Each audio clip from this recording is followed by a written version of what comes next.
এই ফুলকুমলীয়া বয়সতে কঁকালৰ বিষ, পিঠিৰ বিষ, আঁঠুৰ বিষ, হাতৰ বিষ, ভৰিৰ বিষ, মুঠতে সৰ্ব শৰীৰ বিষ। গোটেই ৰাতিটো ইকাটি সিকাটি কৰি থাকোঁতে ৰাতি পুৱাই যায় আৰু এই টোপনিটো ভাল নহ'লে গোটেই দিনটো অথলে যায়। একদম সঁচা কথা।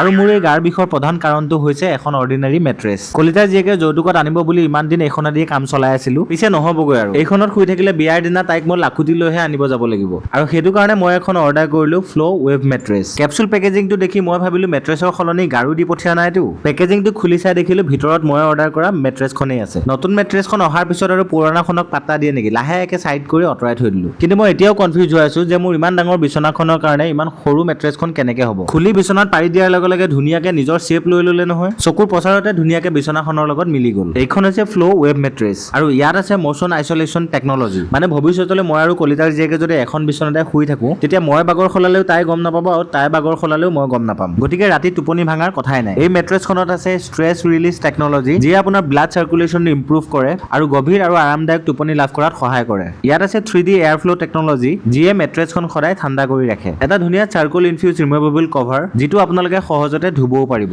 আৰু এটা ইণ্টাৰেষ্টিং কথা, এওঁলোকে 100 নাইট ৰিস্ক ফ্ৰী ট্ৰায়েল দিয়ে। মানে যদি আপোনালোকে মেট্ৰেছটো ইউজ কৰি কিবা সমস্যা পায়, তেনেহ'লে 100 দিনৰ ভিতৰত আপুনি এক্সচেঞ্জ নহ'লে ৰিফাণ্ডো কৰাই ল'ব পাৰে আৰু তেওঁলোকে আপোনাক এটা কুৱেশ্যনো নকৰে। আৰু এই মেট্ৰেছখনত আছে 10 বছৰ ৱাৰেণ্টি। গতিকে আজিৰ পৰা কঁকালৰ বিষ, গাৰ বিষ, মুঠতে ধুপাল পালকে শুই থকাৰহে কথা আৰু। গতিকে আপোনালোকৰো যদি মোৰ নিচিনা কোনো ডিষ্টাৰবেঞ্চ নোহোৱাকে ধুপাল পালকে শুবলৈ মন গৈছে, তেনেহ'লে জাষ্ট গো উইথ দ্য ফ্ল'।